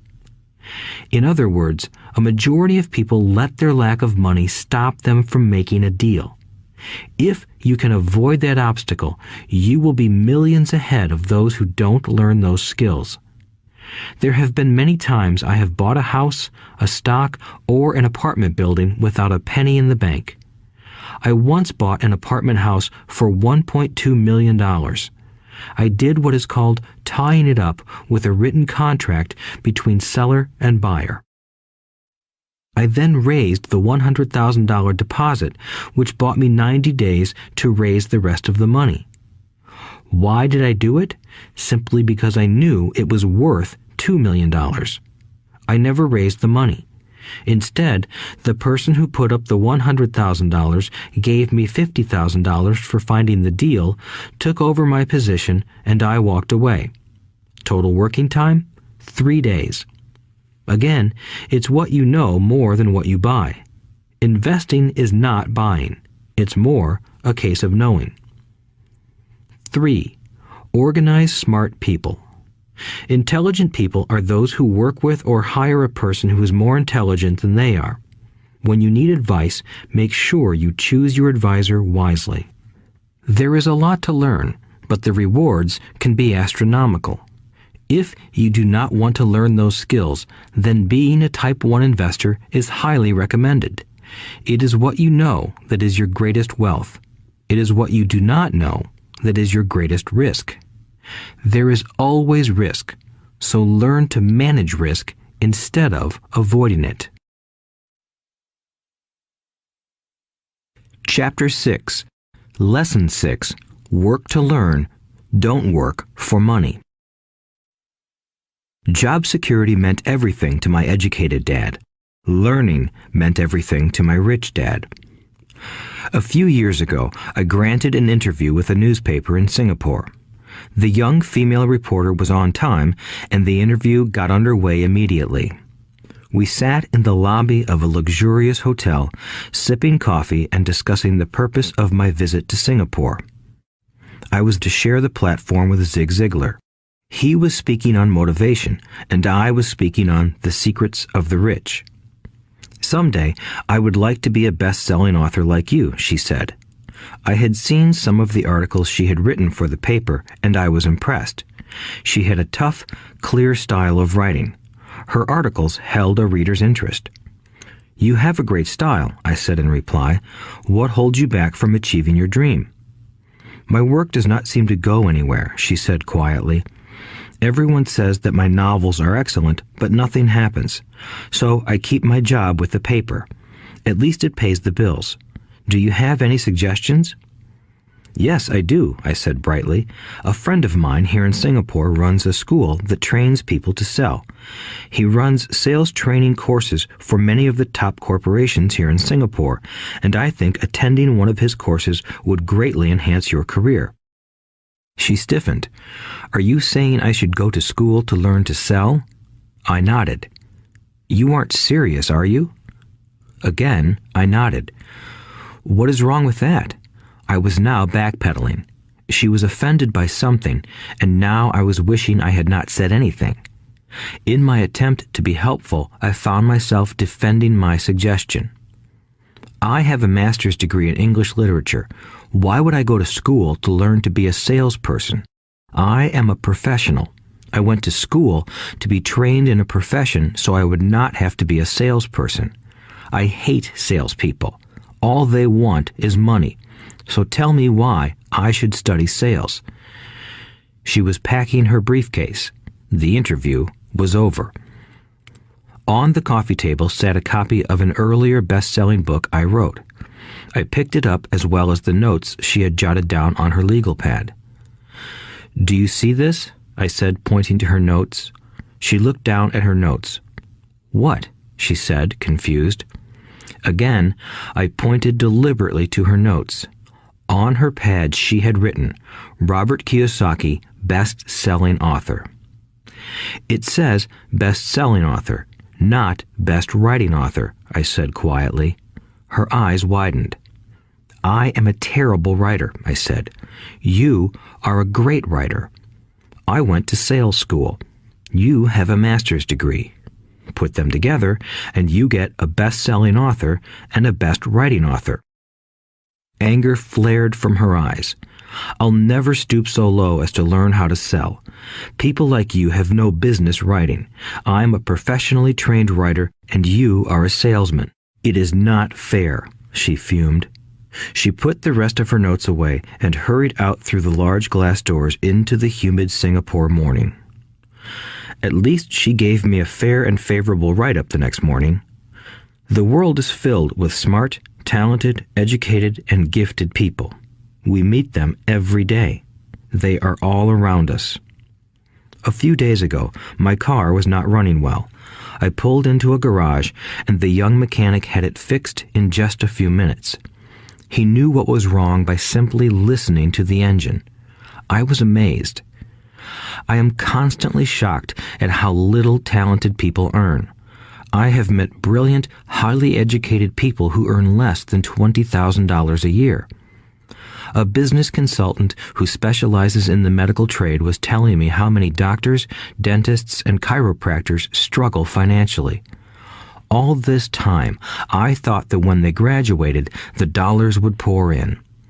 It was this business consultant who gave me the phrase, "They are one skill away from great wealth."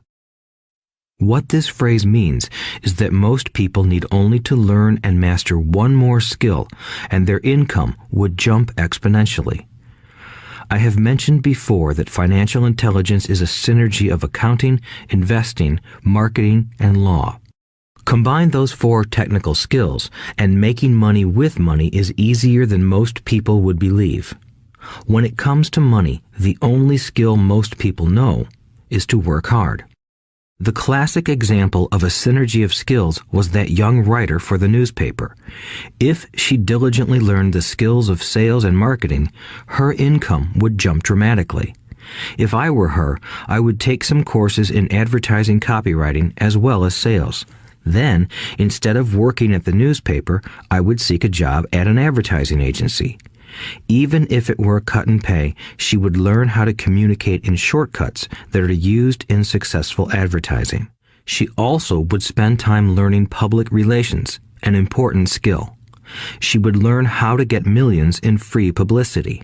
Then, at night and on weekends, she could be writing her great novel. When it was finished, she would be better able to sell her book. Then, in a short while, she could be a best-selling author. When I came out with my first book, If You Want to Be Rich and Happy, Don't Go to School, a publisher suggested I change the title to The Economics of Education. I told the publisher that, with a title like that, I would sell 2 books, one to my family and one to my best friend. The problem is that they would expect it for free. The obnoxious title, If You Want to Be Rich and Happy, Don't Go to School, was chosen because we knew it would get tons of publicity. I am pro-education and believe in education reform. If I were not pro-education, why would I continue to press for changing our antiquated educational system?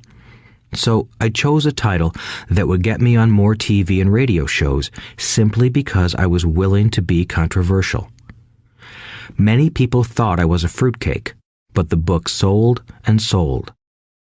When I graduated from the U.S. Merchant Marine Academy in 1969, my educated dad was happy. Standard Oil of California had hired me for its oil tanker fleet as a third mate. The pay was low compared with my classmates, but it was okay for a first real job after college.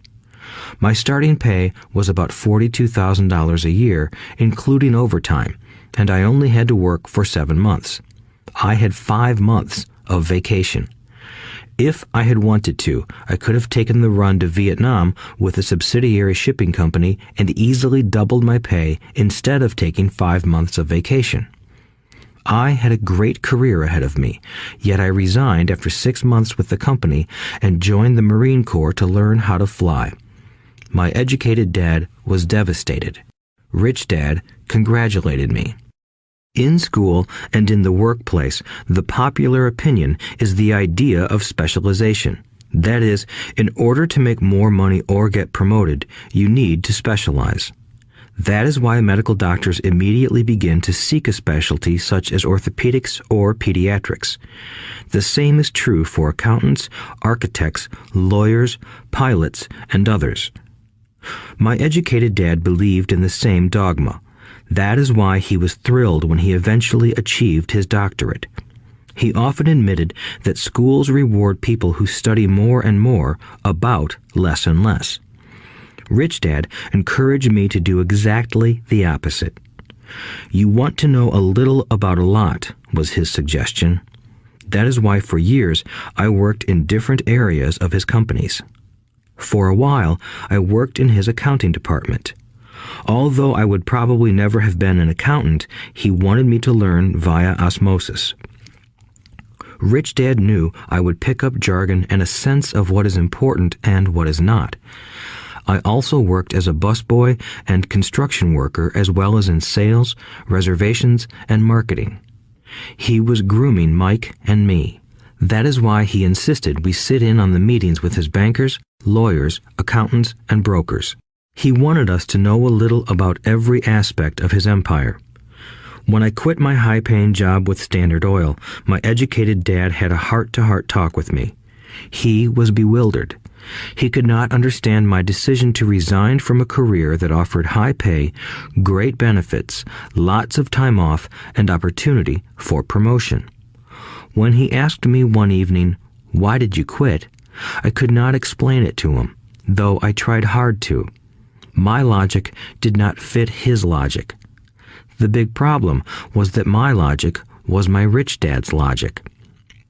Job security meant everything to my educated dad. Learning meant everything to my rich dad. Educated dad thought I went to school to learn to be a ship's officer. Rich Dad knew that I went to school to study international trade. So as a student, I made cargo runs, navigating large freighters, oil tankers, and passenger ships to the Far East and the South Pacific. Rich Dad emphasized that I should stay in the Pacific instead of taking ships to Europe because he knew that the emerging nations were in Asia, not Europe. While most of my classmates, including Mike, were partying at their fraternity houses, I was studying trade, people, business styles, and cultures in Japan, Taiwan, Thailand, Singapore, Hong Kong, Vietnam, Korea, Tahiti, Samoa, and the Philippines. I was partying also, but it was not in any frat house. I grew up rapidly. Educated Dad just could not understand why I decided to quit and join the Marine Corps. I told him I wanted to learn to fly, but really I wanted to learn to lead troops. Rich Dad explained to me that the hardest part of running a company is managing people. He had spent 3 years in the Army. My educated dad was draft exempt. Rich Dad valued learning to lead men into dangerous situations. Leadership is what you need to learn next, he said. If you are not a good leader, you'll get shot in the back, just like they do in business. Returning from Vietnam in 1973, I resigned my commission, even though I loved flying. I found a job with Xerox Corporation. I joined it for one reason, and it was not for the benefits. I was a shy person, and the thought of selling was the most frightening subject in the world. Xerox has one of the best sales trainings programs in America. Rich Dad was proud of me. My educated dad was ashamed. Being an intellectual, he thought that salespeople were below him. I worked with Xerox for 4 years until I overcame my fear of knocking on doors and being rejected. Once I could consistently be in the top 5 in sales, I again resigned and moved on, leaving behind another great career with an excellent company. In 1977, I formed my first company. Rich Dad had groomed Mike and me to take over companies, so I now had to learn to form them and put them together. My first product, the nylon and Velcro wallet, was manufactured in the Far East and shipped to a warehouse in New York, near where I had gone to school. My formal education was complete, and it was time to test my wings. If I failed, I would go broke. Rich Dad thought it best to go broke before 30. You still have time to recover, was his advice. On the eve of my 30th birthday, my first shipment left Korea for New York. Today, I still do business internationally, and as my rich dad encouraged me to do, I keep seeking the emerging nations. Today, my investment company invests in South American countries and Asian countries, as well as in Norway and Russia. There is an old cliche that goes, "Job is an acronym for just over broke." Unfortunately, I would say that applies to millions of people. Because school does not think financial intelligence is an intelligence, most workers live within their means. They work and they pay bills.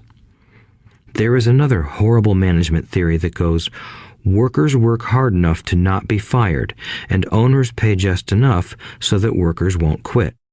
And if you look at the pay scales of most companies, again, I would say there is a degree of truth to that statement.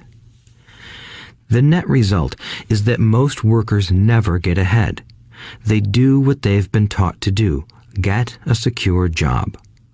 Most workers focus on working for pay and benefits that reward them in the short term, but are often disastrous in the long run. Instead, I recommend to young people to seek work for what they will learn more than what they will earn. Look down the road at what skills they want to acquire before choosing a specific profession and before getting trapped in the rat race.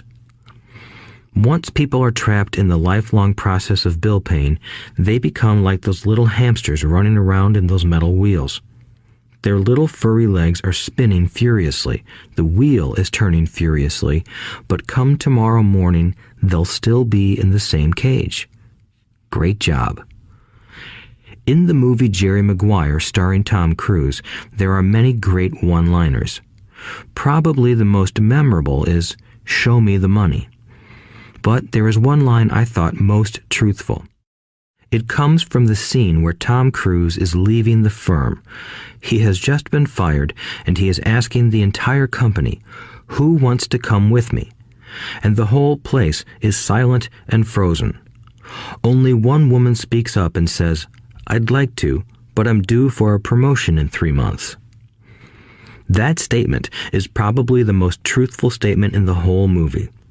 It is the type of statement that people use to keep themselves busy, working away to pay bills. I know my educated dad looked forward to his pay raise every year, and every year he was disappointed. So he would go back to school to earn more qualifications so he could get another raise. Then, once again, there would be another disappointment. The question I often ask people is, where is this daily activity taking you? Just like the little hamster, I wonder if people look at where their hard work is taking them. What does the future hold? In his book, The Retirement Myth, Craig S. Carpel writes, "I visited the headquarters of a major national pension consulting firm and met with a managing director who specializes in designing lush retirement plans for top management. When I asked her what people who don't have corner offices will be able to expect in the way of pension income, she said with a confident smile, 'The silver bullet.'" "What," I asked, "is the silver bullet?" She shrugged and said, "If baby boomers discover they don't have enough money to live on when they're older, they can always blow their brains out." Carpel goes on to explain the difference between the old defined benefit retirement plans and the new 401k plans that are riskier. It is not a pretty picture for most people working today, and that is just for retirement. Add medical fees and long-term nursing home care, and the picture is frightening. Already, many hospitals in countries with socialized medicine need to make tough decisions such as who will live and who will die. They make those decisions purely on how much money they have and how old the patients are. If the patient is old, they often will give the medical care to someone younger. The older, poor patient gets put to the back of the line. Just as the rich can afford better education, the rich will be able to keep themselves alive, while those who have little wealth will die. So I wonder, are workers looking into the future or just until their next paycheck, never questioning where they are headed? When I speak to adults who want to earn more money, I always recommend the same thing. I suggest taking a long view of their life. Instead of simply working for the money and security, which I admit are important, I suggest they take a second job that will teach them a second skill. Often I recommend joining a network marketing company, also called multi-level marketing, if they want to learn sales skills. Some of these companies have excellent training programs that help people get over their fear of failure and rejection, which are the main reasons people are unsuccessful. Education is more valuable than money in the long run. When I offer this suggestion, I often hear in response, "Oh, that is too much hassle," or "I only want to do what I am interested in." If they say it's too much of a hassle, I ask, so you would rather work all your life giving 50% of what you earn to the government? If they tell me, I only do what I am interested in, I say, I'm not interested in going to the gym, but I go because I want to feel better and live longer. Unfortunately, there is some truth to the old statement, you can't teach an old dog new tricks. Unless a person is used to changing, it's hard to change. But for those of you who might be on the fence when it comes to the idea of working to learn something new, I offer this word of encouragement. Life is much like going to the gym. The most painful part is deciding to go.